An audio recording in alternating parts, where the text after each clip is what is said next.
જ્ઞાનીબેને અંધશ્રદ્ધા વિશે નિવેદન આવ્યું. એ નિવેદન એ પ્રકારનું છે કે દુનિયામાં દેવી અને દેવતાઓ કળતકમાં છે. અત્યારે હાલનો જમાનો એવો છે કે દેવો જમીનમાંથી ઉભા નથી એમ કહો તો પણ કહેવાય.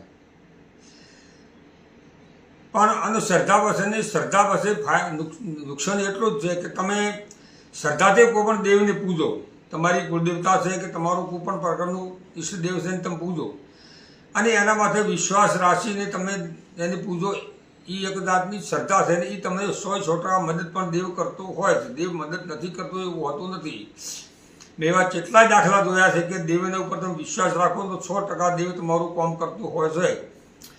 પણ અંધશ્રદ્ધા એવી છે કે એક તો કોઈ પણ વ્યક્તિ બીમાર પડે અને તમે કોઈ પણ ભોપા કરી ગયા અને એને તમને આખડી આલી અને એનાથી આરામ ના છો તો તમારે ખરેખર દવાખાને એને બતાવવું જોઈએ. દેવ અને દુઆ બે જાતનું કરવું જોઈએ.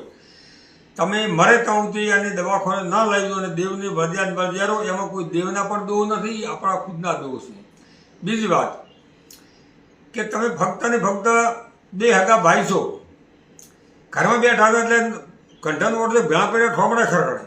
કોઈ પણ પ્રકારની ભાઈ ભાઈમાં થોડા ઘણી બોલચાલ થાય ને તમે રીહણું કરો અને કે મને દેવ નડે છે ને હું એ ભાઈને ઘરે નથી જઈ કોઈ મને દેવ, આ એક જાતની અંધશ્રદ્ધા છે. કોઈ પણ દેરાણી જેઠાણી હોય અને દેરાણી જેઠાણી ચોક બોલચાલ થાય તો કે મેં તો મારા દેવને ભળાયું છે અને મને હવે મારું દેવ નડે છે ને એટલે એને કારણે હું મારી જેઠાણીને દેરાણીને જઈ કહું. આ એક જાતની અંધશ્રદ્ધા છે. દેવ કોઈ દાડો કોઈનું ખોટું કરતો નથી. દેવ નથી કહેતો કે તમે તમારા ભાઈને ઘરે મતો. દેવ નથી કહેતો કે તમારા દેરાણી જેઠાણીને ના રહો. દેવનો ખૂબ દિલ મોટો હોય છે.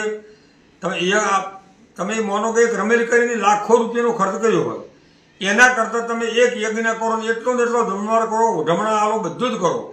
યજ્ઞ કરવાથી એટલો મોટો સૃષ્ટિને ફાયદો થાય કે પર્યાવરણને પણ ફાયદો થાય. તમારા એ દોહારો જેટલા આજુબાજુમાં થાય એના ઘરમાં કોઈ રોગ નથી આવતો. આ બધી બાબતોમાં ઘણો બધો ફરક હોય છે. યજ્ઞ કરવો, દેવી દેવતાઓને માનમાં દેવાધૂપ કરવા એમાં કોઈ પણ પ્રકારનું પાપ નથી. આપણી ભારતની સંસ્કૃતિ છે અને દેવો દુનિયામાં છે નથી એમને. દેવ ધારે ને તો આકાશમાં તારા પણ ઉતારી કરે પણ તે પ્રેમથી મોને કે એને શ્રદ્ધાથી મોને અને શ્રદ્ધાથી મોને એમાં કશું હોતું નથી.